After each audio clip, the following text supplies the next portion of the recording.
গত সন্ধ্যা থেকে সেহের নিখোঁজ। সকাল হয়ে গেল, এখন অবধি সেহের বাড়ি ফিরেনি। দাদিমা তো ফুল ফুল বলে মরণ কান্না জুড়ে দিয়েছে। তাকে কেউ থামাতে পারছে না। আবিদ তার বন্ধুদের নিয়ে পুরো গ্রাম খুঁজেও সেহেরকে পায়নি। ওদিকে কবির জোহরার সাথে কথা কাটাকাটি চরম হয়েছে। কই থাকোস তুই হারাদিন? এই কটা দিনের লেইগা মাইয়াটারে আটকায় রাখতে পারলি না? তোর লেইগা আমার 1 লাখ টেকা গাঙ্গে গেল মা। ভাইরা বাড়ি তো থেইকা যাক, তারপর দেহিস তোরে কি করি। বিশ্বাস করেন, আমার ধারে কাছেই ছিল সেহের। হঠাৎ কই চলে গেল কি জানি। দয়া করে বিশ্বাস করেন, আমি সত্যি কইতাসি। এই চুপ মা, আর একটা মিথ্যাও কবি না। ধারে কাছে থাকলে কি উইরা উইরা হারায় গেল। আর একটা শব্দ করবি তো তোরে আমি মাইরা পাতালে পুইত্তা রাখমু। জুবাইর আর তার পুরো পরিবার গ্রামে পৌঁছিয়েছে প্রায় 7টা নাগাদ। এখানে এসে এসব কাণ্ড দেখে তাদের হুঁশি উড়ে গেছিল। হ্যাঁ, জুবাইর জেঠু এবং কবিরের মেজ ভাই। অফিসের কাজের কারণে প্রায় অনেক বছরই আসেনি, তবে মাঝে মধ্যে মায়ের সাথে দেখা করে যেতেন জুবাইর। তবে সাদ বা রুবাই কোনো দিন গ্রামে আসেনি। জুবাইরকে দেখে দাদিমা তাকে ধরেই অনেকক্ষণ কাঁদল। আসিয়া, সাদের মা, চাচিকে জিজ্ঞেস করেছিল, কে নিখোঁজ ভাবি? সুফিয়ার মেয়ে। সুফিয়ার মেয়ে মানে? সুফিয়ার মেয়েও ছিল? অনেকটা অবাক হয়ে বলল আসিয়া। হ্যাঁ আছে। আমাদের কেন জানানো হয়নি? কবির ভাই চাইতো না ফুলের কথা কেউ জানুক। আসিয়া বাকরুদ্ধ হয়ে গেল। কবির কেমন বাবা যে কিনা নিজের মেয়েকে আড়ালে রেখেছে। আসিয়ার কেমন রহস্য লাগছিল। কবির তো মেজ ভাইকে দেখে খুশিতে আত্মহারা। গতকাল রাত থেকে আপ্যায়নের কোনো ত্রুটি রাখেনি সে। রুবাইয়ের কেন যেন বিরক্ত লাগছে এই পরিবেশ। দাদি তো কান্নার চটে রুবাইকে খেয়ালি করেনি। তবে রুবাই বুঝতে পেরেছে এখানকার অবস্থা। তাও সে মাকে বলে নিজের ঘরেই আছে, বের হয় না।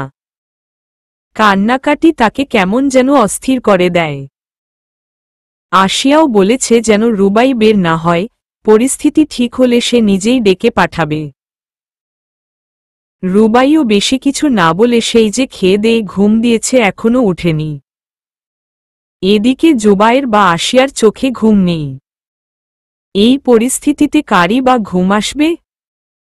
তারা কি ভেবে গ্রামে এসেছিল আর এখন কি হচ্ছে? দাদিমা সেহেরের জামাকাপড় জড়িয়ে কেঁদেও চলেছে, আর দাদিমার চারপাশে পুরো পরিবার দাঁড়িয়ে বা বসে আছে। জেঠু ভাঙ্গা গলায় জুবাইরকে বলল, তোর ছোট ছেলে আসেনি? না ভাই, আমাদের অনুপস্থিতিতে ও অফিস সামলাচ্ছে। তবে চিন্তা করিও না, দুদিন পর চলে আসবে। জেঠু আর কিছু বলল না, আনমনে সামনে তাকিয়ে রইল। তার মনেও নানান দুশ্চিন্তা উকিঝুঁকি মারছে। আবিদ এখনো বাহিরেই আছে, বাসায় ফিরেনি। হঠাৎ কেউ বাইরে থেকে বলে উঠল, আরে আমাদের ফুল মামুনি আইসে, সকলে দেইখা যাও। সেহেরের কথা শুনে দাদিমার কান্না থেমে গেল। সে চাচির সাহায্যে এক প্রকার ছুটে রুম থেকে বেরিয়ে সদর দরজার দিকে গেল, আর তার পিছে বাকিরা।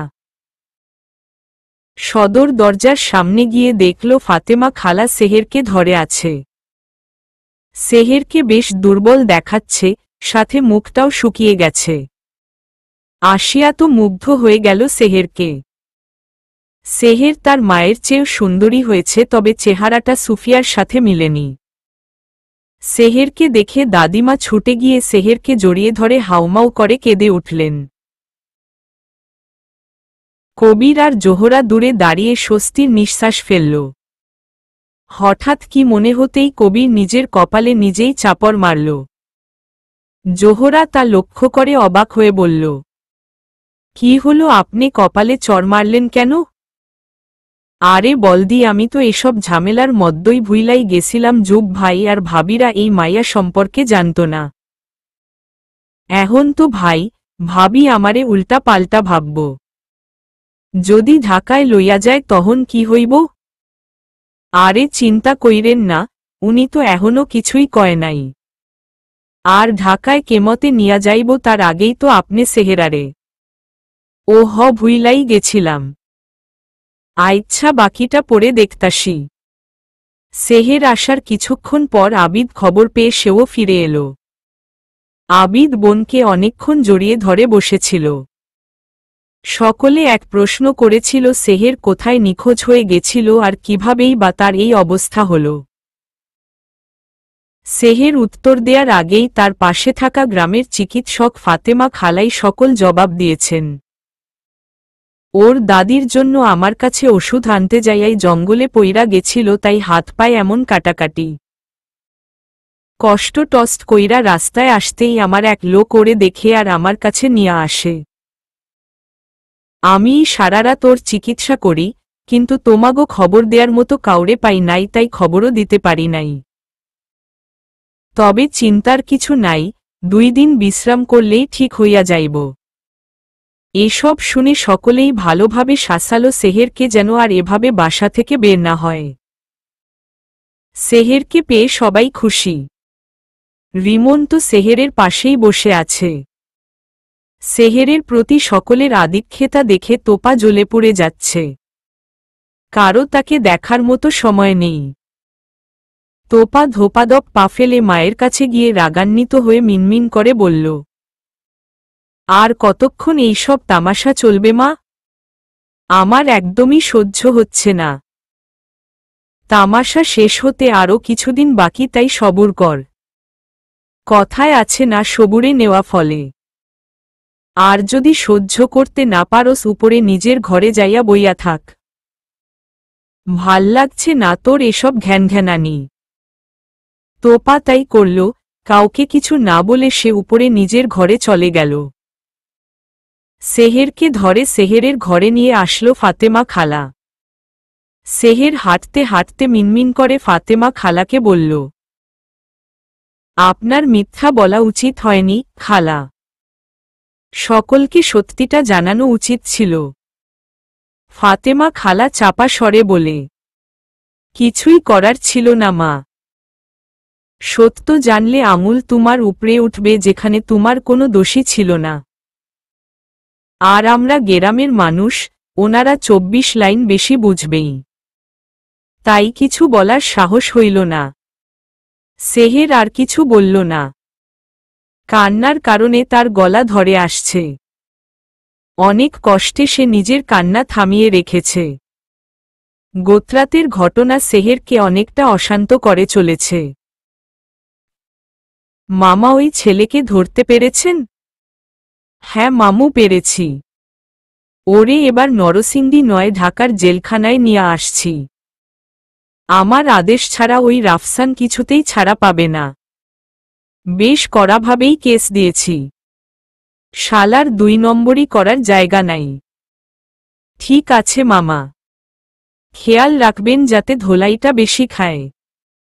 ওর জন্য আমার অবস্থা হেল হয়েছে। চিন্তা করিস না ভাগ্নে, আমি গিয়ে সামলিয়ে এসেছি তো নাকি। কোথায় সামলালে? ঝামেলা লেগেছেই তো আগে। কিছু করার নেই। কিছু মাস পর ডিভোর্স পেপার পাঠিয়ে দিস। সাদ কল কেটে দিল। কেন জানি সে ডিভোর্সের কথাটা মাথায় আনতে পারছে না। সাদ এখন শাহজালাল আন্তর্জাতিক বিমানবন্দরে যাচ্ছে। কারিব একদম চুপ হয়ে ড্রাইভ করছে। তার ভেতরেও অশান্তি চলছে। চেয়েছিল কি আর হয়ে গেল কি? কারিব নিজের মনে মনে 100 বার নিজেকে বকছে তো বকছেই। এদিকে সাদের মনে অন্য কিছু চলছে। 10 মিনিট হলো জ্যামে আছে সাদ। তখনই সাদের ফোনে কল এলো। কলটা তানজিলের।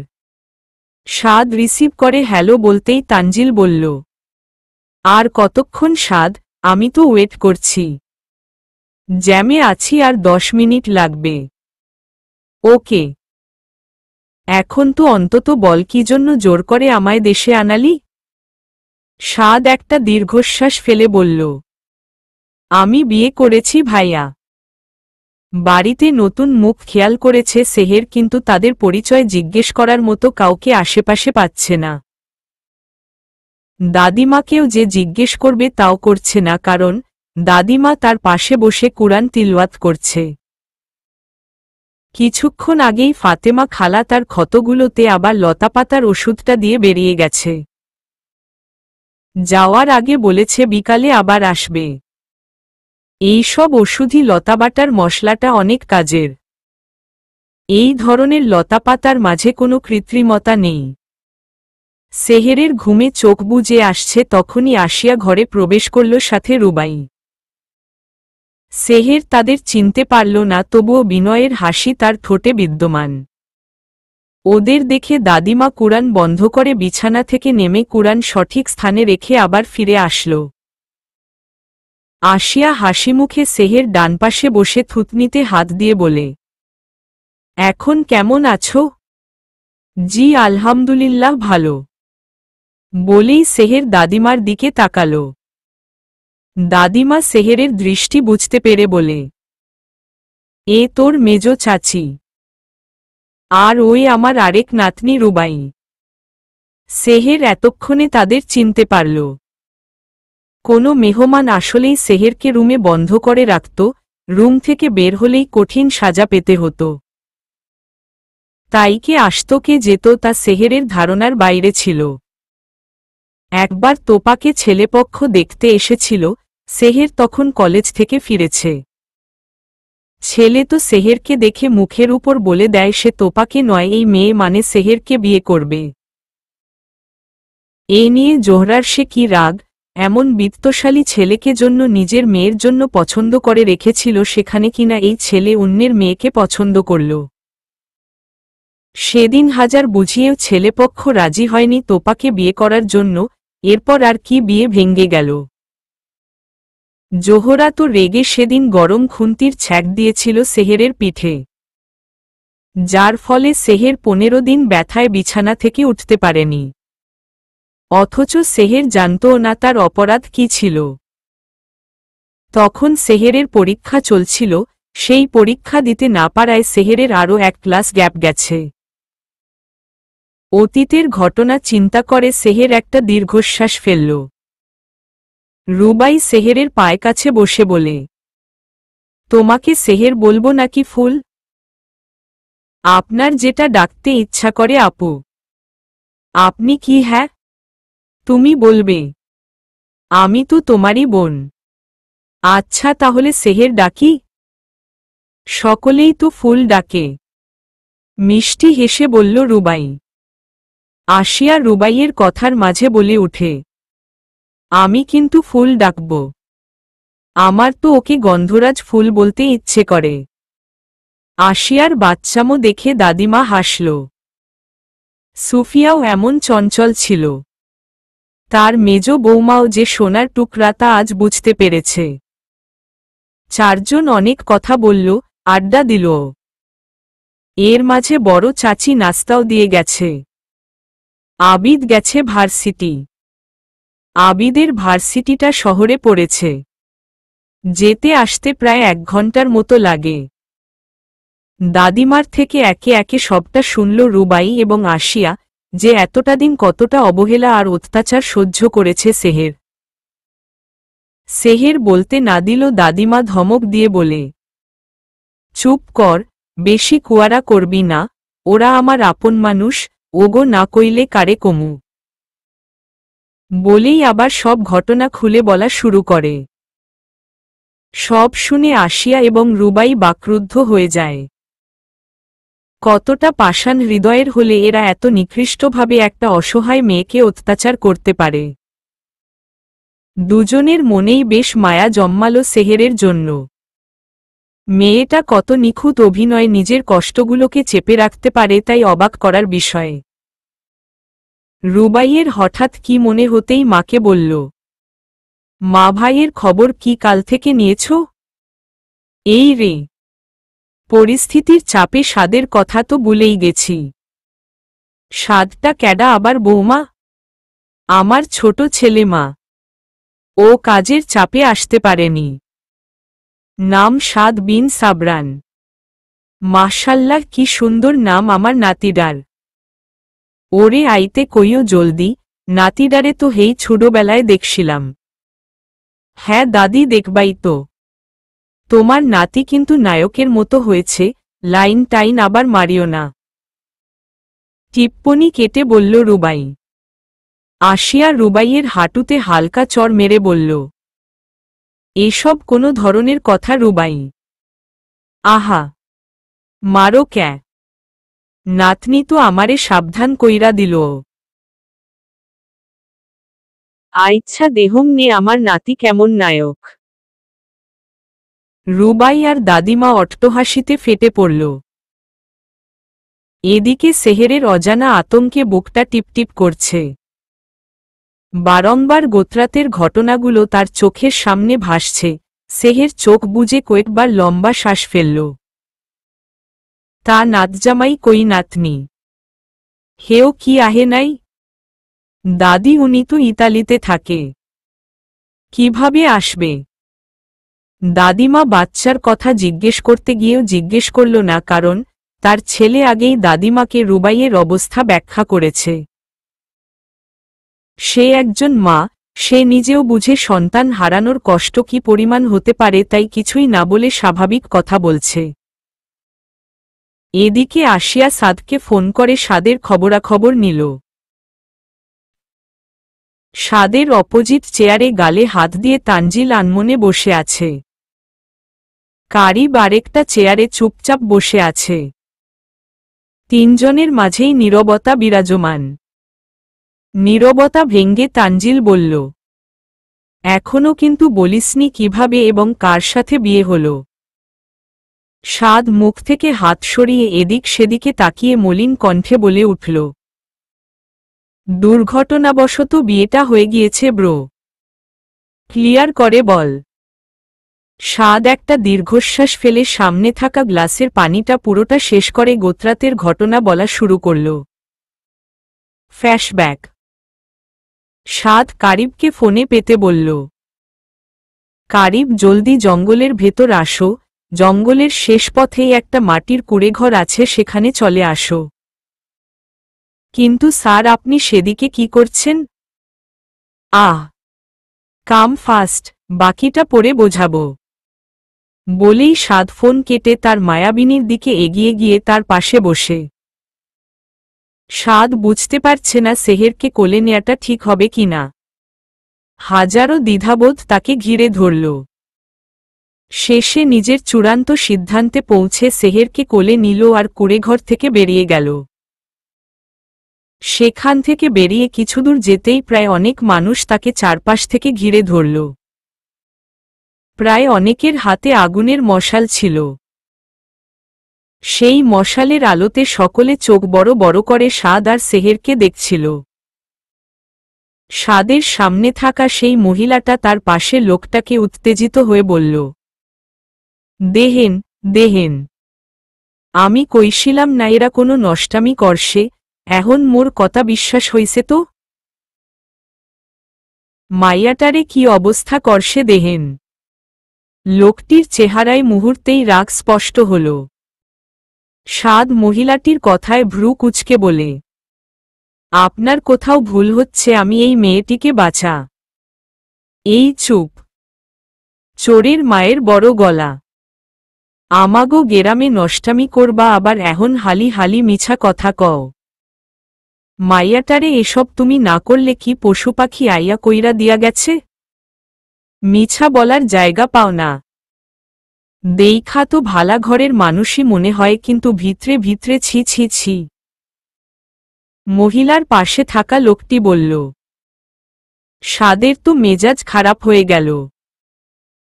কিন্তু সে কিছু বলার আগেই লোকেরা তাকে ধরে কোথায় নিয়ে গেল।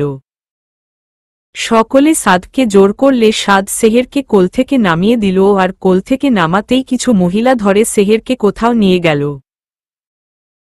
এদিকে বিচার বসল। সকলে সাদকে যা পারছে বলেই চলেছে, আর সাদ প্রতিবাদ করতে গেলেই তাকে ধমক দিয়ে থামিয়ে দিচ্ছে। এদিকে এত এত অপমানে সাদের চোখ দুটো টকটকে লাল বর্ণ ধারণ করেছে।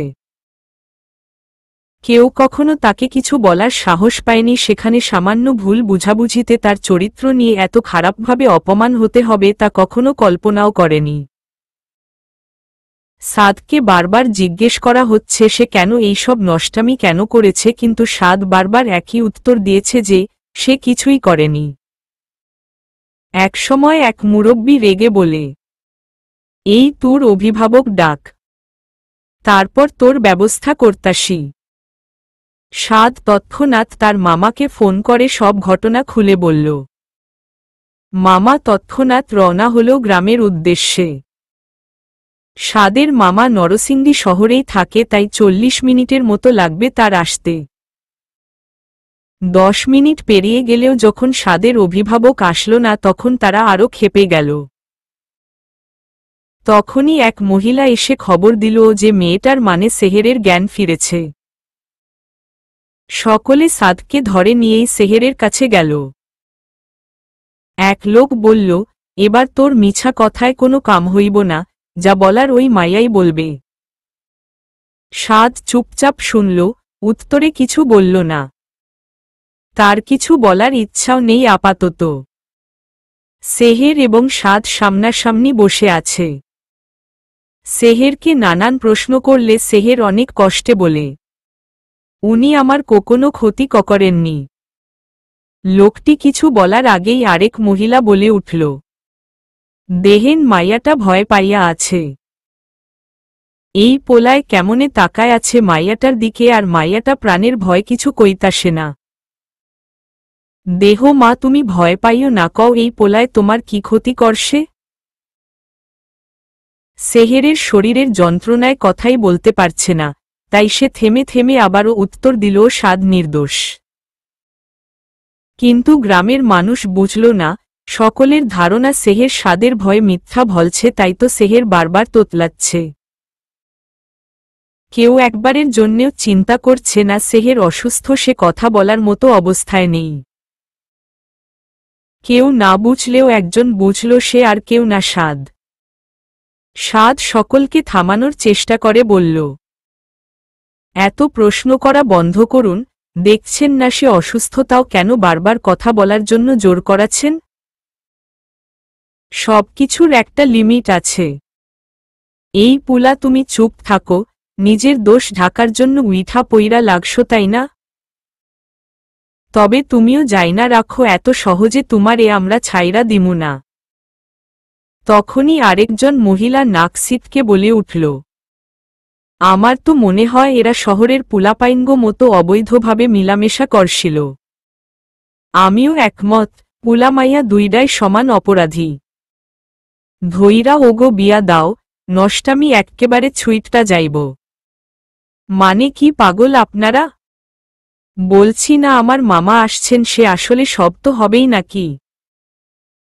তোমার ওই মামা ফুমা দিয়া আমাগো কাজ নাই, তুমাগো আমরা বিয়া দিমুই ব্যাস।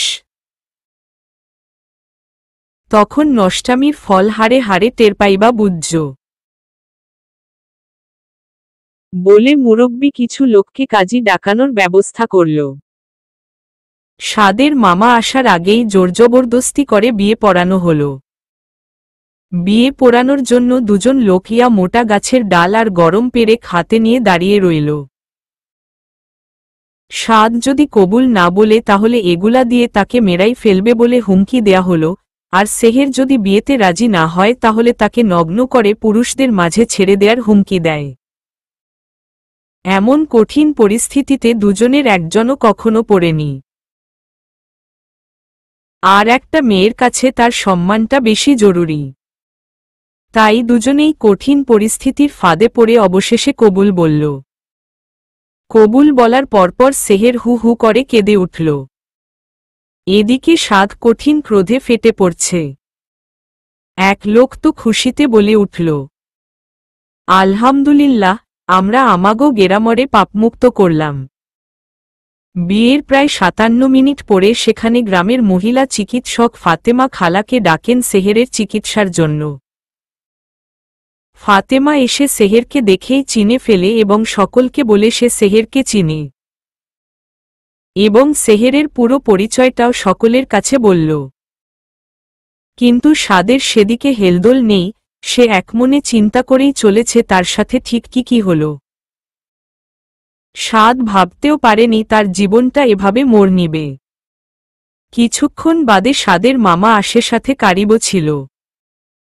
সাদের মামা যখন নিজের পরিচয় দিল তখন গ্রামের সকলেই চুপ ছিল। সাদ সেই সুযোগে সকলকে সবটা খুলে বলে এবং সেহেরের সাথে কি ঘটেছে সেটাও খুলে বলে। সবটা শুনে গ্রামের মানুষ বাকরুদ্ধ। তার চেয়েও বেশি অবাক হয় সাদের পরিচয় জেনে। এত বড় আর্টিস্টের সাথে এমন নিকৃষ্ট আচরণ করেছে ভাবতেই তারা ভয় কাচুমাচু হয়ে আছে। সাথে এও ভয় পাচ্ছে যদি তাদের পুলিশে ধরিয়ে দেয়, কিন্তু তাও তারা সে ভয় প্রকাশ না করে বলে এখন কিছুই করার নাই। বিয়া যেহেতু হইছে সেহেতু আমাগো হাতে আর কিছু নাই। এখন তোমার বউ নিয়া বিদায় হও, আর যাতে এমুখো না দেহি। সে তো যাবই। আপনাদের মতো নিকৃষ্ট মানুষদের গ্রামে থাকার বিন্দুমাত্র ইচ্ছে আমার নেই। বলেই ফাতেমা খালার সাহায্যে সেহেরকে নিয়ে সেই বিচার বসার জায়গাটি থেকে চলে আসে। ফাতেমা খালার বাসায় সেহেরকে রেখে সাদ বলে, আমি ঢাকায় রওনা হচ্ছি, আপনি দয়া করে এসব ঘটনা ওদের গ্রামে বলবেন না, এমনকি তার পরিবারকেও না। আমি চাই বিয়ের ঘটনাটা সকলের কাছে গোপন থাকুক। আপনি সেহেরকে সুস্থ করে তার বাড়িতে পৌঁছে দিবেন। আর এই হলো আমার কার্ড, যখন যা টাকা লাগে আমাকে ফোন করে জানাবেন, আমি আপনাকে টাকা পাঠিয়ে দিব। আর এখন সেহেরের চিকিৎসার জন্য টাকা দিয়ে যাচ্ছি, আপনি রাখুন। ফাতেমা খালা মুগ্ধ হয়ে যায় সাদের কথায়।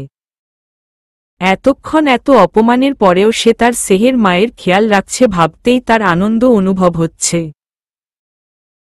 ফাতেমা খালা শুধু কার্ডটা নিয়ে মলিন হেসে বলে, টাকা পয়সা লাগবো না বাবা, সেহের মা আমার মাইয়ারই মতো।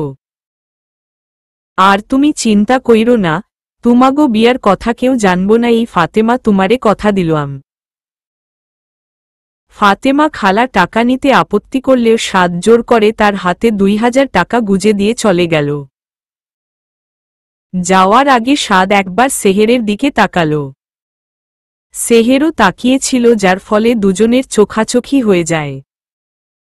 সেহের সঙ্গে সঙ্গে দৃষ্টি নত করে ফেলে। সেহের নামটা কাজী সাহেবের মুখে শুনেছিল সাদ। সারারাত সেহের ফাতেমা খালার সেবা পেল। সেহের এখন অবধি জানে না ফাতেমা খালাকে যে সাদ টাকা দিয়ে গেছে। সব শুনে তানজিল বাকরুদ্ধ।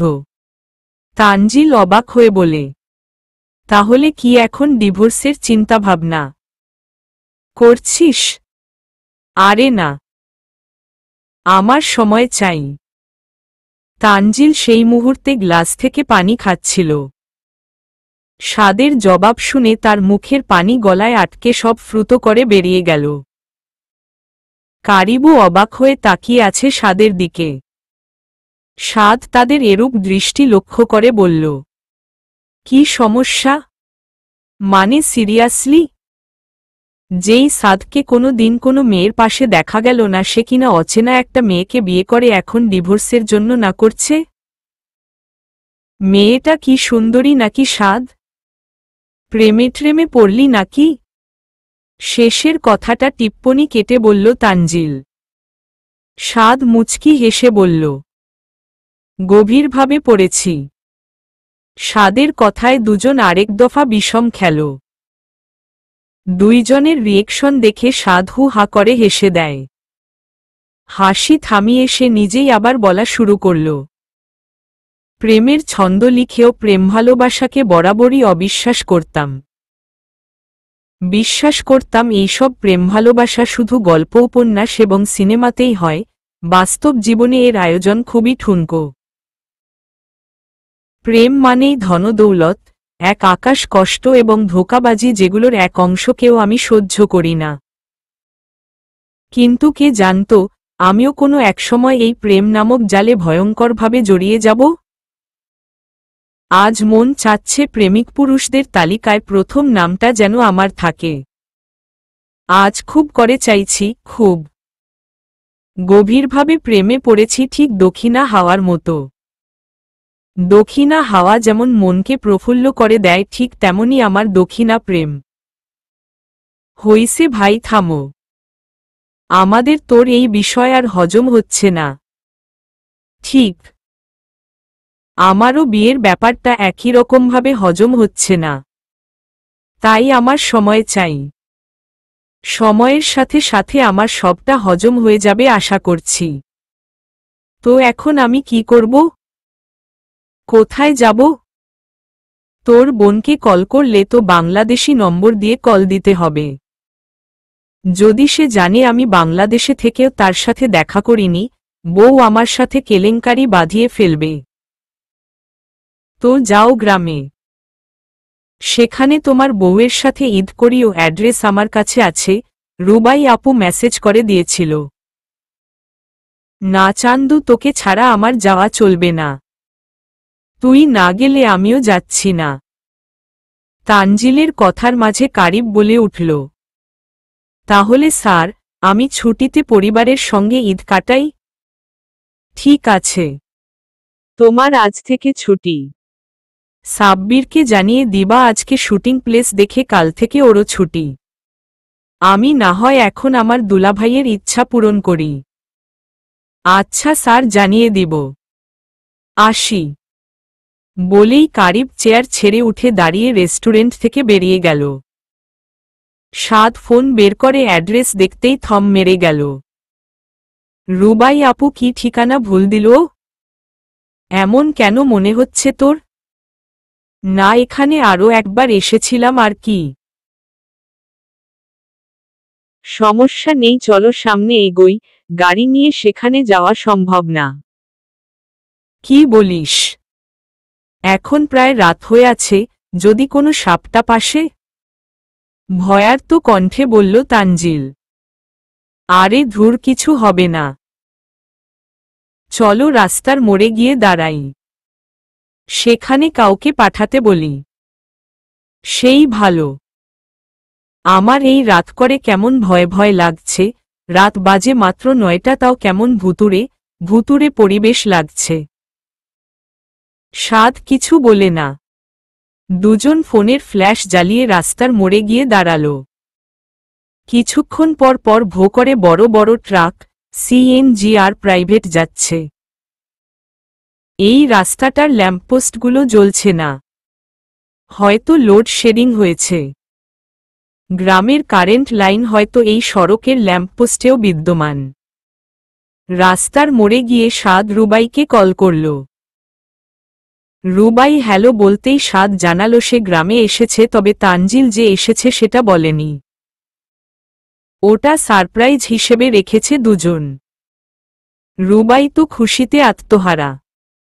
ভাবেনি তার ভাই এত জলদি গ্রামে চলে আসবে। সাদ রুবাইকে সবটা বুঝিয়ে কলটা কেটে অপেক্ষা করতে লাগল। রুবাই দৌড়ে সিঁড়ি বেয়ে নামতে নামতে চাচি জেঠু বলে চেঁচাতে থাকল। রুবাইয়ের চেঁচামেচিতে সকলেই সিঁড়ির সামনে চলে আসে এবং জিজ্ঞেস করতে থাকে কি হয়েছে, এত চেঁচামেচি করছে কেন? রুবাই ঠোঁটজোড়া প্রসারিত করে বলে, ভাই আসছে। সে নাকি রাস্তার মোড়ে দাঁড়িয়ে। বলেছে কেউ যেন তাকে গিয়ে রিসিভ করে। আয় হায়, সে কি বলিস রুবাই, আগে বলবি না? আবিদ, আবিদ, যা গিয়ে সাদ বাবাকে নিয়ে আয়। কত কষ্ট করে আসলো আর এখন জায়গা চিনতে না পেরে নাকি রাস্তার মোড়ে দাঁড়িয়ে আছে, এ কোনো কথা? হ্যাঁ গো, বড় জেঠু, আপনি আর আবিদ মিলে ছেলেটাকে নিয়ে আসেন। আচ্ছা, তুমি এত উত্তেজিত হয়ে যেও না, ছেলেটার জন্য ভালোমন্দ রান্নার ব্যবস্থা করো, আমরা যাচ্ছি। বলেই জেঠু আর আবুদ বেরিয়ে গেল। কবির সাহেব বাড়িতে নেই। কোনো এক কাজের চাপে আজ বাড়িতে ফিরবেন না। তাই জোহরা সকলের সাথে মানিয়ে চলার চেষ্টা করছে। সেহের এই 2 দিনে ফাতেমা খালার সেবায় প্রায় সুস্থ হয়ে গেছে। তবে হাঁটতে এখনও তার কিছুটা কষ্ট হয়। সে বহুবার চেয়েছিল দাদিমাকে বিয়ের ব্যাপারটা বলতে, কিন্তু কেন যেন সে বলে উঠতে পারছে না। আবার না বলতে পেরে অপরাধবোধে কঠোরভাবে ভুগছে সে। এমন একটা অবস্থা, তার একুলো যেতে পারছে না, আবার ওকুলো না। সেহের ধীর পায়ে হাঁটার চেষ্টা করছে। কারণ ফাতেমা খালা বলেছে হাঁটার চেষ্টা করছে, নয়তো হাঁটুতে আরও রক্ত জমাট বাঁধার সম্ভাবনা আছে। এতে রক্ত চলাচলও সঠিকভাবে হবে না, তাই হাঁটতে হবে। সেহের হাঁটতে হাঁটতে রান্নাঘরের দিকে যেয়ে দেখল তার চাচিরা রান্নার ধুম লাগিয়েছে আর জোহরা কিছুটা দূরে বেসিনে কিছু শাকসবজি ধুচ্ছে। সকলের তাড়াহুড়ো বুঝল না সেহের। যদিও সে প্রশ্ন করতে চাইল না, তাও করেই বসল। কি হয়েছে, তোমরা এভাবে তাড়াহুড়ো করছো কেন?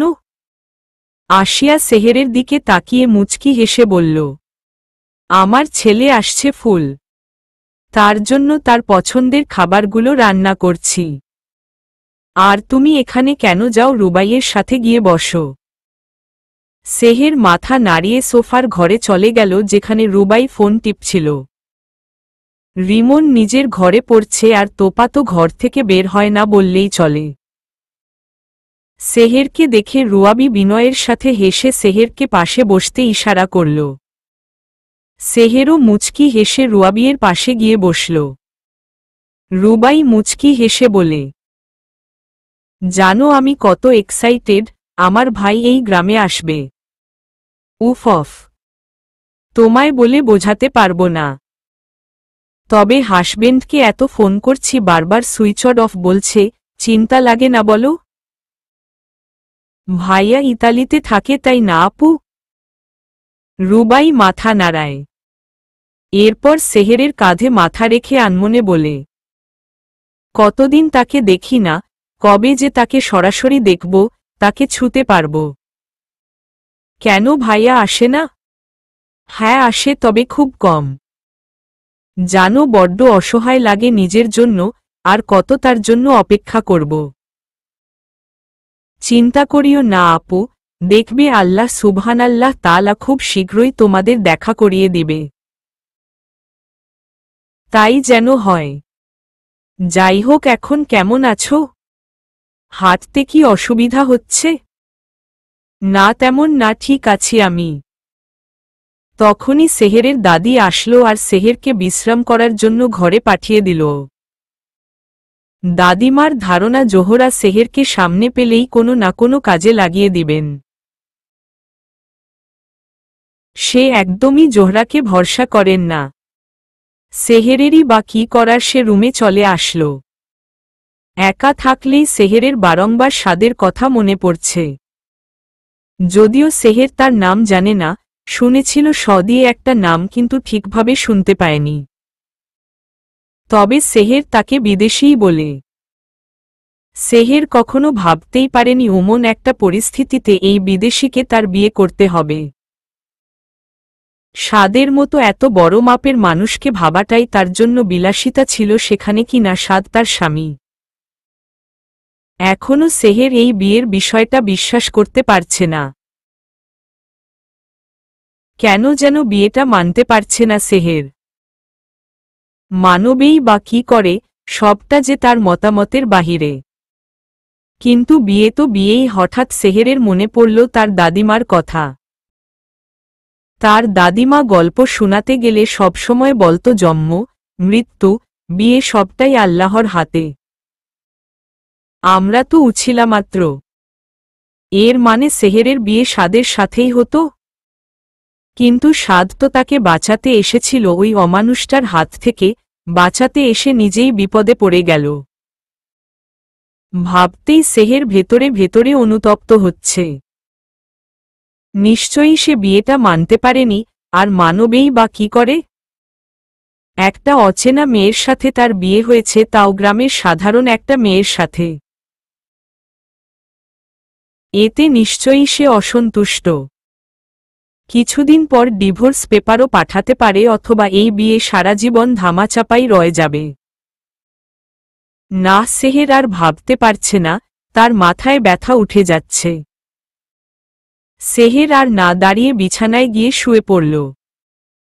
নানান কথা চিন্তা করতে করতে সে না খেয়েই ঘুমিয়ে গেল। সাদের সাথে তানজিলকে দেখে রুবাইয়ের চোখের কোণে জল চিকচিক করে উঠল। আশেপাশে মুরব্বীরা থাকায় সে তানজিলকে গিয়ে জড়িয়ে ধরল না, কারণ ওনারা গ্রামের সংস্কৃতিতে বড় হয়েছে।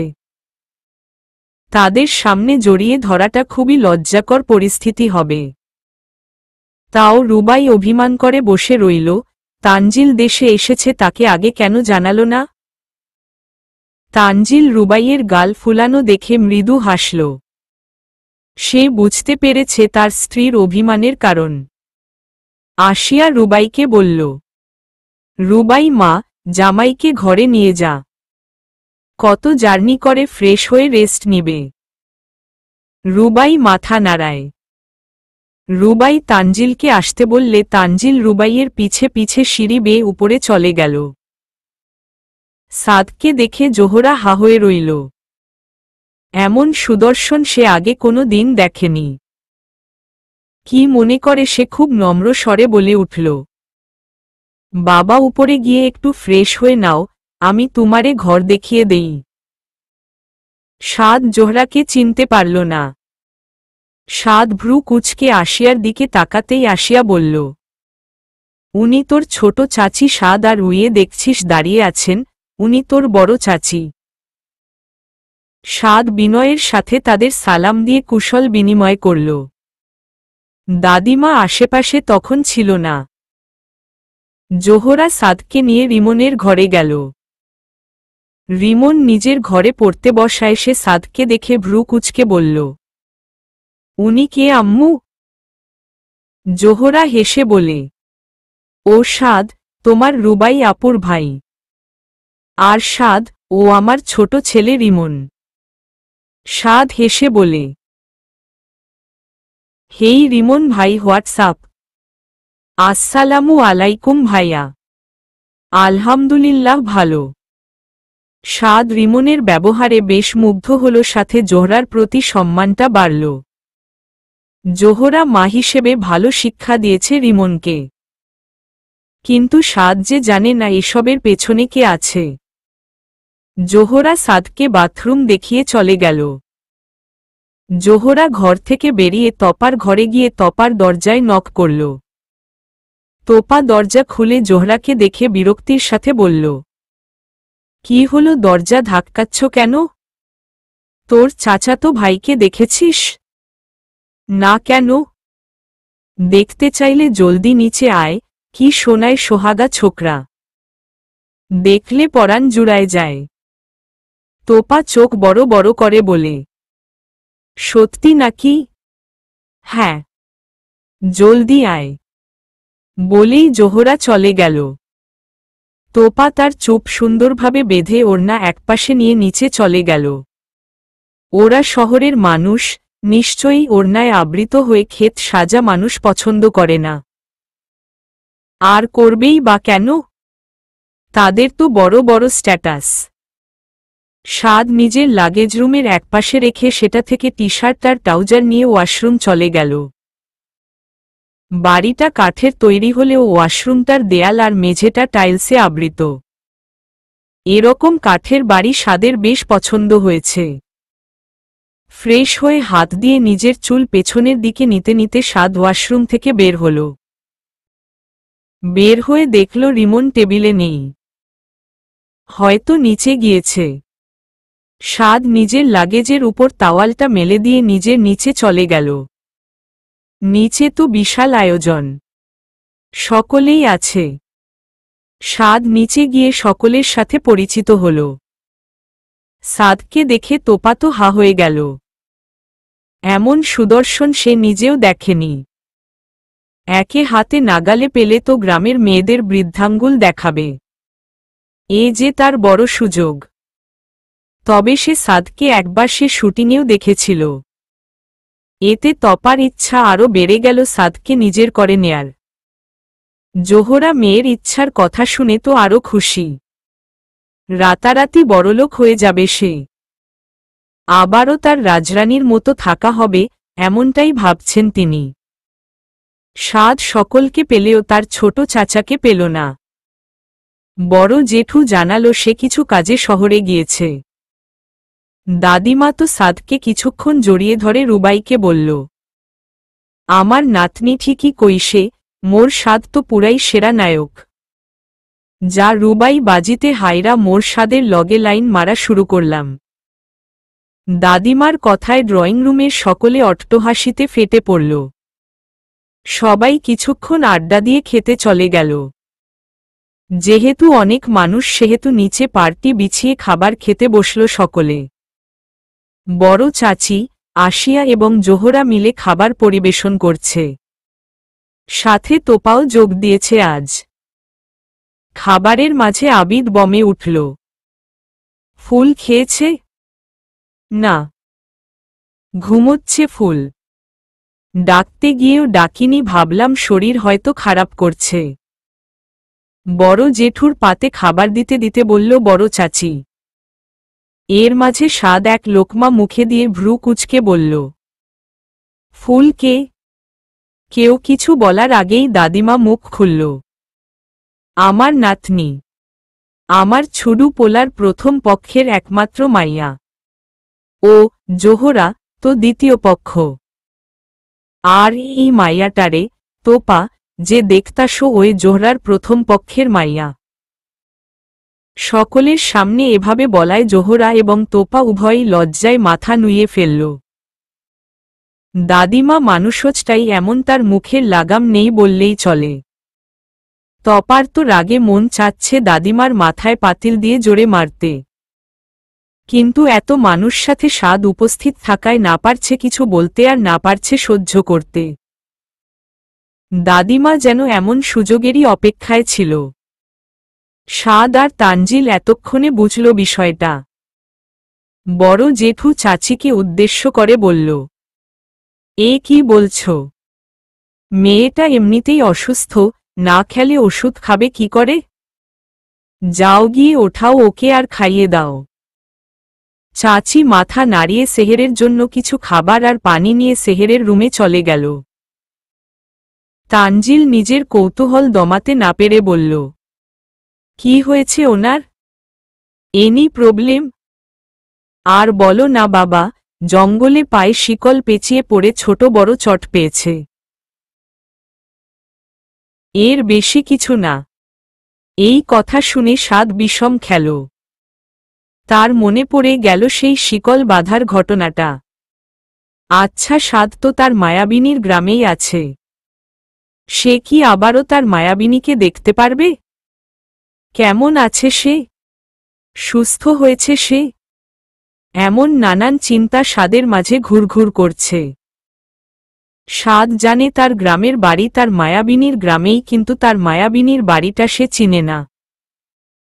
এটাও জানে না যে এটা সাবেক চেয়ারম্যানের বাড়ি। খাওয়া দাওয়া সেরে যে যার ঘরে চলে গেল। যেহেতু এ বাড়িতে মোট 5টা ঘরে, সেহেতু সিদ্ধান্ত হল সাদ থাকবে রিমনের ঘরে, রুবাই এবং তানজিল থাকবে রুবাইয়ের ঘরে, তপার রুমে সেহের আর রিমন, জোহরার ঘরে তোপা এবং জোহরা এবং সেহেরের ঘরে আশিয়া এবং জুবায়ের। দাদিমা জেঠুদের বাসায় থাকবে। এবং তাদের বাড়ি বেশ দূরেও নয়, শুধু এদিক থেকে সেদিকে। এক লাফেই এ বাড়ি সে বাড়ি আসা যাওয়া করা যায়। দাদিমাকে চেয়েছিল সেহেরের সাথে তপার রুমে শোয়ানোর জন্য, কিন্তু দাদিমা সাফ বলে দিয়েছেন সে উপরে উঠবে না, তার পায়ের ব্যথা বেড়েছে, সিঁড়ি বেয়ে ওঠানামা তার পক্ষে সম্ভব নয়। তাই আর কি করার, তার সে বাড়িতেই যেতে হয়েছে।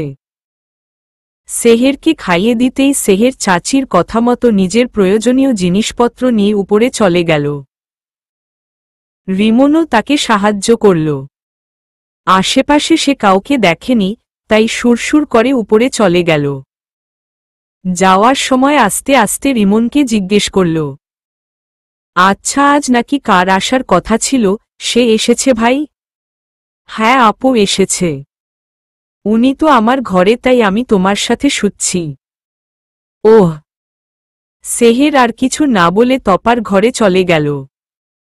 সব গুছিয়ে রেখে রিমনকে নিয়ে সেহের বিছানায় শুয়ে পড়ল।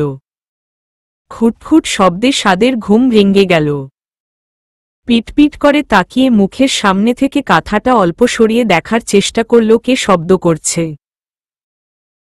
কাঁথা সরিয়ে টেবিলের দিকে তাকাতেই দেখল একটা মেয়ে টেবিলে কি যেন করছে। মেয়েটার পিঠের অংশ দেখা যাচ্ছে, সামনে থেকে তাকে দেখা যাচ্ছে না। আচমকা একটা মেয়েকে দেখে সাদ অপ্রস্তুত হয়ে উঠে বসল। সেহের রিমনের ব্যাগ গুছাতে এসেছিল। হঠাৎ ধুরুম আওয়াজ শুনে সেহের চোখ বড় বড় করে পিছে ফিরে তাকালো এবং দুজন দুজনের চোখাচোখি হয়ে গেল। সেহের এবং সাদ একে অপরকে দেখে স্তব্ধ হয়ে গেল। তাদের মাঝে বিস্ময়ের শেষ নেই। সাদ ঘুম থেকে উঠে সেহেরকে তারই ঘরে দেখবে তা সে কখনো কল্পনাও করেনি। মনের ভুল ভেবে চোখ কচলে সামনে তাকালো। না, সেহের নেই তো। শুধু সেহের কেন, কোনো মেয়েই নেই। সাদ কি এতক্ষণ স্বপ্ন দেখল? কিছুক্ষণ চিন্তা করে দেখল আসলেই তার মনে ভুল। বিছানা থেকে নেমে হাই তুলতে তুলতে তাওয়াল নিয়ে এসে ওয়াশরুম চলে গেল। ওয়াশরুম ঢুকার আগে সময়টা দেখল সাদ। সকাল 7:13। সেহের ব্যাগ নিয়ে এক প্রকার দৌড়ে কোনো রকমে তপার ঘরে চলে আসল। রিমন তখন স্কুলের ইউনিফর্ম পরছিল। সেহেরকে হুড়মুড় করে ঘরে ঢুকতে দেখে রিমন অবাক হল। সেহের ভারী নিঃশ্বাস ফেলছে অনবরত। কপাল বেয়ে ঘাম ঝরছে।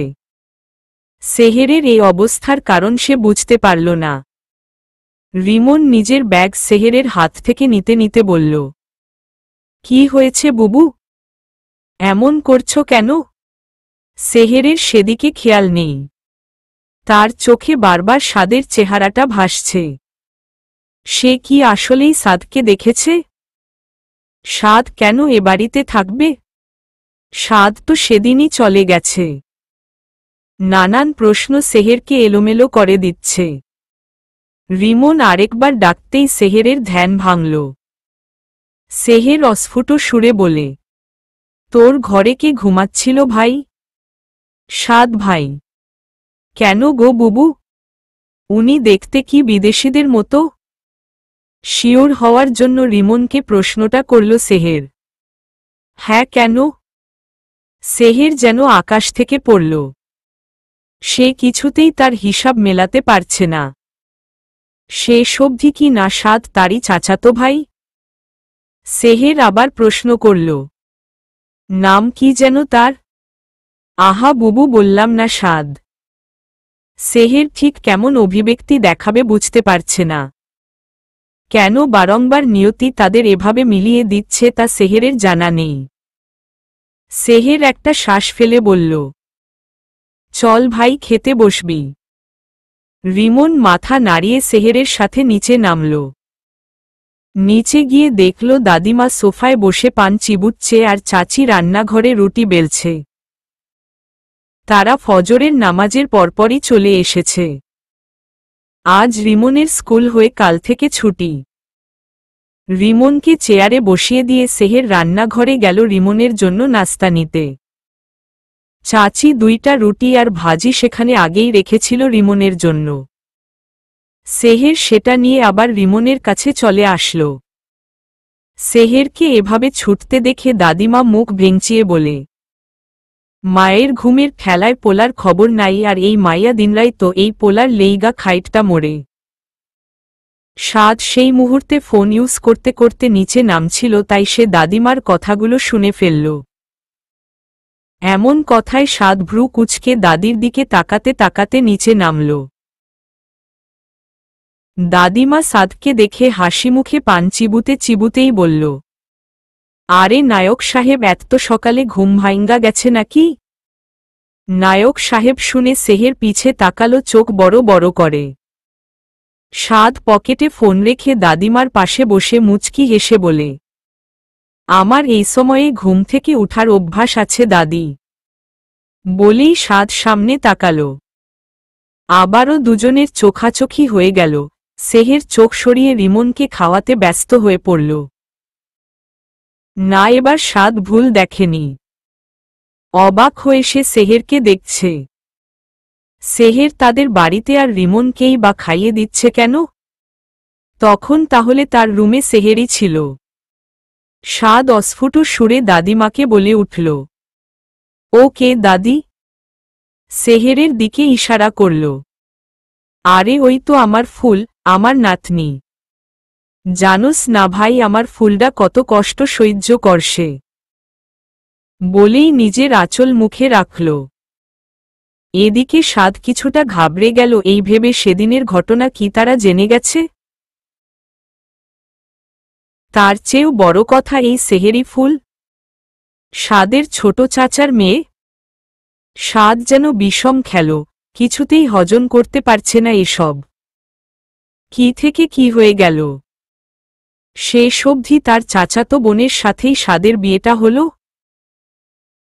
এই মেয়েটাই তার মায়াবিনী। সাদের ভাবতে ভাবতে অবস্থা খারাপ। ঘুম থেকে উঠে এতগুলা শখ একসাথে পাবে কে জানত? তাহলে একটু আগের কথাগুলো কাকে বলছিলে? আর কারে আমার ফুলরে? মাইয়াটা সারা জীবন এই সংসারের লেইগা খাইটটা গেল আর ওই কালসাপ জোহরা মরার মতো ঘুমায় গেল। মাইয়াটাও বলি হারি, আমার ফুলের ছোট হইয়াও কি অত্যাচারটাই না করছে। বাপটার কথা তো বাদই দিলাম, গজবটায় ফুলের মায়েরে খাইছে আর এখন আমার ফুলরে। হলেই বিলাপ করতে লাগলেন উনি। সেহের চুপ থাকতে ইশারা করল কিন্তু দাদিমা ভাঙ্গা রেডিওর মতো বলেই গেল। সেহের অসহায় দৃষ্টিতে একবার সাদ তো আরেকবার দাদিমার দিকে তাকিয়ে রিমনকে নিয়ে বেরিয়ে গেল। রিমনকে উঠোন অবধি এগিয়ে দিয়ে ফিরবে সে। সাদ মনোযোগ দিয়ে সবটা শুনল আর নিজেই আহত হল। এতটা কষ্ট সহ্য করেছে মেয়েটা। সাদের মুহূর্তেই রাগ লাগল, যাদের গতকাল এত শ্রদ্ধা দিয়েছে তারাই তার মায়াবিনী, তার বউয়ের উপর এমন জুলুম করেছে।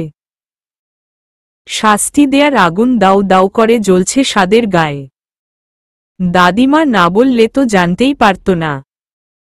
সাদ এবার দাদিকে জিজ্ঞেস করল, সুফিয়া চাচিকে কিভাবে মেরেছে চাচা?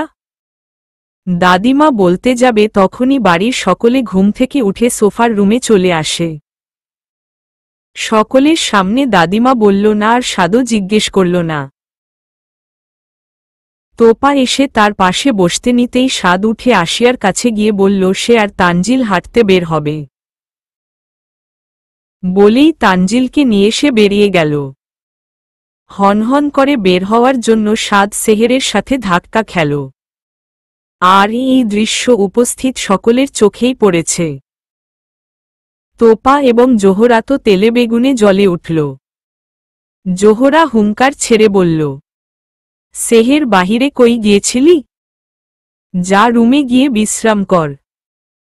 জোহরা কণ্ঠ শুনে সেহের সাদের সামনে থেকে সরে মাথা নাড়িয়ে ভেতরে চলে গেল। সাদ পিছে ফিরে জোহরার দিকে এক পলক তাকাল। জোহরার চোখ দিয়ে যেন আগুন বের হচ্ছে। সাদ কি যেন ভেবে রুবাইকে ডাকল। রুবাই সাদের সামনে গেলে রুবাইকে সাদ ফুসুর ফুসুর করে কিছু একটা বুঝিয়ে দিতেই রুবাই ওকে ডান বলে মাথা নাড়াল। সাদ আরেকবার সেহেরের যাওয়ার দিকে তাকিয়ে বাইরে চলে গেল। সাদ যেতেই জোহরা এবং তোপা গেল সেহেরের কাছে। সেহের তখন নিজের ঘরে কাঁথা ভাঁজ করে বিছানা ঝেড়ে নিচ্ছে। জোহরা পেছনে থেকে কেশে উঠলেই সেহের কাজ ছেড়ে পিছে ফিরল। মা, আপু তুমি? ভালোই রংলীলা করতাছিস তুই তাই না? বড়লোক ছেলে পাইলি অমনি নিজের রূপ দেখানো শুরু করলি তাই না? অনেকটা রেগে কথাগুলো বলল তোপা। তোপার কথাগুলো রাগামাথা কিছুই বুঝতে পারেনি সেহের। সেহের কিছুটা অবাক হয়ে বলে, কি বলছো তুমি আপু, আমি ঠিক বুঝলাম না। হা ন্যাকা, এমন ভাব ধরো যে সে নিষ্পাপ।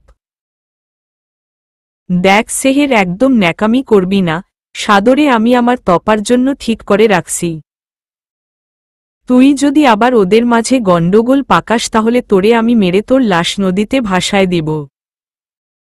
2 দিন ভালো ব্যবহার করেছি বলে মাথায় চড়ে বসবি নাকি? মা তোমরা ভুল বুঝছো, আমি তো ওনাকে। ওই চুপ, কিসের ওনাওনি? আরেকবার যদি তোরে আমার স্বাদের আশেপাশে দেখি তাহলে আমায় চেয়ে খারাপ আর কেউ হবে না, মনে রাখিস। বলেই ওরা বেরিয়ে গেল। ওরা বের হওয়ার আগেই দরজার সামনে আড়ি পাতা মানুষটা সরে গেল। ছি, এরা এত নিচে কি করে নামতে পারে? এরা কি ভুলে যায় উপরেও একজন আছে তাদের এসব কর্মের হিসাব চুকানোর জন্য? জাস্ট ঘেন্না ধরে গেল এদের প্রতি। বলেই নাক ছিটকাল রুবাই। ও তাহলে এই ব্যাপার? এই মেয়েই তোর বউ? Oh my god bro, I just can't believe it. মেয়েটা আসলেই মাশাল্লাহ। রুবাই, শুনলে কিন্তু তোমার কপালে দুঃখ আছে ব্রো। তাই ভুল করেও ওসব বলিও না। সাদ এবং তানজিল কথা বলতে বলতে হাঁটছিল, তখন দেখল আবিদ এদিকেই আসছে। আবিদকে দেখে সাদ হেসে ওকে সামনে আসতে ইশারা করল। আবিদও মুচকি হেসে সাদের দিকে গেল। এত সাত সকালে তোমরা বাইরে যে? ও কিছু না, মর্নিং ওয়ার্কে বেরিয়েছিলাম। তা তুমি কোথায় গিয়েছিলে? আর কোথায়, বন্ধুদের সাথে টঙে বসে চা খেতে খেতে আড্ডা দিচ্ছিলাম। তো এখন চলো, নাস্তার সময় হয়ে গেছে তো। হ্যাঁ চলো। আবিদ, সাদ এবং তানজিল 3 জন মিলে সেহেরদের বাড়িতে চলে এলো। বাড়িতে এসে কবিরকে দেখে সাদ কিছুটা অপ্রস্তুত হয়ে গেল। ওনাকে সে চিনে, কিন্তু এই চেয়ারম্যান এখানে কি করছে বুঝতে পারছে না সাদ। তখনই আসিয়া সাদের কাছে এসে সাদকে দেখিয়ে বলল, এই কবির ভাই, ও আমার ছোট ছেলে সাদ। আর পাশে যাকে দেখছেন ও হলো আমার মেয়ে জামাই তানজিল। আর সাদ, ও হলো তোমার ছোট চাচা। এ কথা শুনে সাদ আরেকবার টাস্কি খেল। তখনই সকালের দাদিমার বলা ঘটনাগুলো সাদের মনে পড়ল। সাদ এবার স্বাভাবিক হল এই ভেবে যে এই লোককে দ্বারা সব সম্ভব। কিন্তু এমন নিকৃষ্ট একজন মানুষ তার ছোট চাচা হবে সেটা সাদ কখনো কল্পনাও করতে পারেনি। সাদ কবিরকে চিনতে পারলেও কবির সাদকে চিনতে পারেনি, কারণ সেদিন সাদ মাস্কার রোদের তাপ থেকে বাঁচকে চোখে সানগ্লাস পরা ছিল। কবির হাসিমুখে কথা বলতে এলে সাদ কবিরের সাথে কোনো কথাই বলল না। সে কবিরের পাশ কাটিয়ে পার্টিতে খাওয়ার জন্য বসল। সাদ কোনো দিন তার ইচ্ছার বিরুদ্ধে গিয়ে চলেনি এবং আজও তার ব্যতিক্রম নয়। সাদের আচরণে কবির মুখটা গোমরা করে রইল আর বোঝার চেষ্টা করল যে সাদ তার সাথে এমন কেন করল। বাকিরা নিজ নিজ কাজে ব্যস্ত থাকার কারণে কেউ এই ব্যাপারটা খেয়াল করেনি। তবে আবিদ, তানজিল এবং আসিয়া ব্যাপারটা খেয়াল করেছে, কিন্তু কেউ কিছু বলেনি।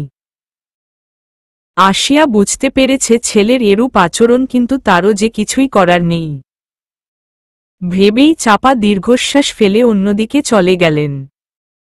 এদিকে আবিদ বেশ খুশি হল সাদ কবিরকে এড়িয়ে গেছে বলে। সাদ খেতে বসলে রুবাই সাদের পাশে বসল আর খেতে খেতে ফুসুর ফুসুর করে বলে, সেহের তোর আশেপাশে ছিল বলে জোহরা আর তার ওই মেয়ে তোপা নাকি ধোপা কি যেন নাম, ওরা বেশ মিসবিহেভ করেছে। এও বলেছে তারা নাকি তোর গলায় ওই তোপাকে ঝুলিয়ে দেওয়ার পরিকল্পনা করছে, তাই যেন সেহের তোর আশেপাশে না ঘেঁষে। সাহস কত দেখেছিস? সাদের মুহূর্তেই রেগে উঠল। চামচটাকে এত শক্ত করে ধরল যে সেটা বাঁকা হয়ে গেল। সাদ দাঁতে দাঁত চেপে বলল, ওরা বলেছে না সেহের আমার আশেপাশে ঘেঁষলে ওরা সেহেরকে ছেড়ে কথা বলবে না। ওকে ডান, চ্যালেঞ্জ একসেপ্টেড। সেহের না ঘেঁষলেও আমি সারাক্ষণ ওর সাথে আঠার মতো লেগে থাকব, দেখি কার কেমন ব্যথা হয়। ধুর বাদ দে তো, শুধু শুধু ঝামেলায় জড়ানো উচিত হবে না। ঝামেলা? তুই বলছিস সেই ঝামেলার কথা? ওদের সমস্যা কি সেহেরকে নিয়ে? পাইছেটা কি ওরা সেহেরকে? হাতের পুতুল নাকি শোপিজ যে যা ইচ্ছা সেভাবে ইউজ করবে, অত্যাচার করবে? একটারে যদি আমি শায়েস্তা না করতে পারি তাহলে আমার নামও সাদ বিন সাবরান না, মনে রাখিস। ভাই কোথায় যেন পুরতাসে। এর মানে আমি যা ভাবছি তাই ঠিক হলো? ভ্রু কুচকে কিছুটা খুঁচিয়ে প্রশ্নটা করল রুবাই। রুবাইয়ের কথার মানে বুঝতে পেরে সাদ আমতা আমতা করে কথা ঘুরিয়ে ফেলল। কথা ঘুরানোর আগেই রুবাই বলে উঠল, এবার আমি পুরোপুরি শিওর তোর আর সেহেরের মধ্যে কিছু একটা চলছে। একে তো তখন আমি ওভাবে বলায় এইরকম রিয়েক্ট করেছিস, আবার এখন কথা ঘুরিয়েছিস। ভাই এতটাও বোকা ভেবো না, বোকা হয়ে এত বড় অফিস সামলাই না। তবে যাই বলো ভাবি, মানতে আমার আপত্তি নেই। ক্যারি অন ব্রো, সবরকম হেল্প করতে প্রস্তুত আছি। হেসে উত্তর দিল রুবাই। সাদও হাসল। এর মাঝে তানজিল বলে উঠল, কি ব্যাপার, দুই ভাইবোন মিলে কি এত বলছ? আর কি ভাইয়ের প্রেমকাহিনী শুনি। ও রিয়েলি? কিরে সাদ, তোর আর সেহেরের বিয়ের কথাটা বলে দিলই? এবার সাদ পড়ল মহা মুশকিলে। রুবাই চোখ বড় বড় করে বলল, বিয়ে মানে? ওদের বিয়ে হয়ে গেছে আর আমি জানি না? কিভাবে কি হলো? সাদ এবার কপট রেগে তানজিলের দিকে তাকাল। সাদ চাইছিল না রুবাই তাদের বিয়ের বিষয়টা জানুক, কিন্তু শেষমেশ ফাঁস হয়েই গেল। রুবাই তো এখন পুরো জ্বালিয়ে খাবে। সাদ কপট রেগে বলল, মুখটা না খুললে বেশি ভালো হতো। আমি কি জানতাম নাকি তুই বিয়ের কথা বলিসনি? এই তোমরা থামো, আগে আমাকে সব হিস্ট্রি খুলে বলো। আর ভাই, তুই কিনা বোনকে বাদ দিয়ে শেষমেশের সাথে সব শেয়ার করলি আর বোনটাকে পর করে দিলই? দেখ আপু, যা জানিস না তা নিয়ে একদম কথা বলবি না। এর মাঝে আসিয়া ধমক দিয়ে বলে, খাওয়া ছেড়ে কিসের এত কথা বলিস তোরা? চুপচাপ খা। এবার কারো মাঝে কোনো কথা হলো না, সকলে খাওয়ায় মনোযোগ দিল। তোপা তো বারবার সাদের কাছে ঘেঁষার চেষ্টা করছে। সাদ বরাবরই তাকে এড়িয়ে চলছে। তোপা খুবই উচ্ছৃঙ্খলভাবে চলাফেরা করে, যা একদমই দৃষ্টিকটু। সাদ তো ভাবছে রাগের মাথায় কখন কি বলে ফেলে। খাওয়ার পরপরই সাদ রুবাইকে সবটা সুন্দরভাবে খুলে বলতেই রুবাই সাদকে আশ্বাস দেয় সেহেরকে দ্রুত তারা এই নরক থেকে মুক্ত করবে। এদিকে সেহেরকে সাদ একবারের জন্যেও রুম থেকে বের হতে দেখল না। এতে সাদের মনটা খারাপ হয়ে রইল। উপায় না পেয়ে সাদ রুবাইকে বলতেই রুবাই সাদকে নিয়ে সেহেরের রুমে চলে গেল। সেহের তখন একটা উপন্যাসের বই পড়ার চেষ্টা করছিল, কিন্তু কিছু কঠিন শব্দ তাকে বারংবার বিচলিত করে ফেলছিল। কারো আসার উপস্থিতি টের পেতেই সেহের বই থেকে চোখ সরিয়ে রুবাইয়ের দিকে তাকায়। রুয়াবিয়ের পাশে থাকা মানুষটাকে দেখে সেহের অজানা কারণে শিউরে উঠল। সেহের চটজলদি মাথা ওড়না পেঁচিয়ে পরিপাটি হয়ে বসল। কোনো ছেলেমানুষ দেখে একটা মেয়ের এভাবে তাড়াহুড়ো করে মাথায় ঘোমটা পরার দৃশ্যটা সত্যিই মণিমুগ্ধকর, যা সাদকেও সমানভাবে মুগ্ধ করে ফেলল। সাদ আপনমনে এলোমেলোভাবে একটা ছন্দ বলল, এই মায়াবিনী, আর কত ভাসব তোমার ওই কাজল ভেলা রাখিতে, আর কত মুগ্ধ হব তোমার মলিন হাসির রূপকথায়। রুবাই মুচকি হেসে বলল, সামনে তো ঈদ, তাই আমরা আজ সকলে মিলে শপিং করতে শহরে যাব। জলদি রেডি হয়ে নাও। আপনারা যান না আপু, আমি যাব না। সেহেরের জবাবে সাদ মুহূর্তেই রেগে বলল, কেন যাবে না? সাদের কণ্ঠে রাগ স্পষ্ট। সাদের এমন রূপে সেহের কিছুটা ভয় পেল। সেহের আমতা আমতা করে বলল, আসলে আমি বেশি দূর জার্নি করতে পারি না, আর আমি এমনিতেও অসুখ। সেহেরকে কিছু বলতে না দিয়ে সাদ রুবাইয়ের উদ্দেশ্যে বলল, আপু তুমি রুমের বাহিরে যাও, আমি ওকে রাজি করাচ্ছি। আমিও দেখে ছাড়ব ওর এইসব এক্সকিউজ কই থেকে আসে। মামা মানে? আপু কোথায় যাবে? আপু কোথাও যাবে না প্লিজ। কিন্তু আফসোস, সেহেরের কথাগুলো শোনার আগেই রুবাই বাইরে এসে দাঁড়িয়ে থাকল।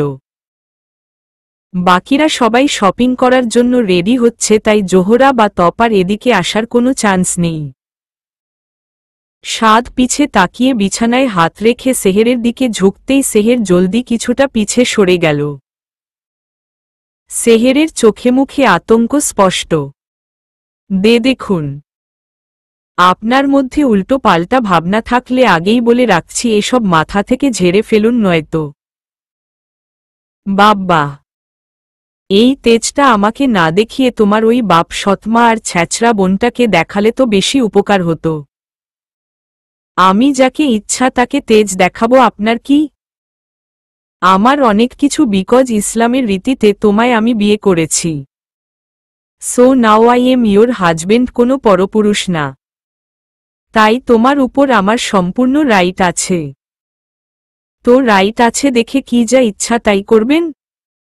ইস, আমি সাদ বিন সাবরান নিজের ইচ্ছাকে বেশি প্রায়োরিটি দেই। এখন থেকে যদি তোমার ওই বোন বা মা তোমাকে কিছু বলতে আসে, তুমি যদি তাদের কথা প্রতিবাদ না করো তাহলে কি? ব্যাখ্যা জানতে চেও না, নিজেই ঝামেলায় ফাঁসবা। এখন যা বললাম তা করো, জলদি রেডি হও নয়তো। বলেই সাদ সেহেরের দিল আরও এগিয়ে গেল। সেহের ভয় আরও পিছে গিয়ে অস্ফুট সুরে বলল, আমি যাব এখন, আপনি ঘর থেকে বের হন। সাদ সোজা হয়ে দাঁড়ালো আর সেহের যেন হাফ ছেড়ে বাঁচল। সাদ সেহেরের দিকে তাকিয়ে একটা চোখ টিপ মেরে ঘর থেকে বেরিয়ে গেল। এই সাদ যে কি জিনিস সেহের আজ হাড়ে হাড়ে টের পেয়েছে। কিন্তু এখন সেহের নিজেই অবাক হল। কই আজ অবধি তো মাঞ্জু ছাড়া কারো সাথে সে এভাবে কথা বলেনি। সাদের সাথে কি করে এমন স্বাভাবিকভাবে কথা বলল সেহের বুঝতে পারল না।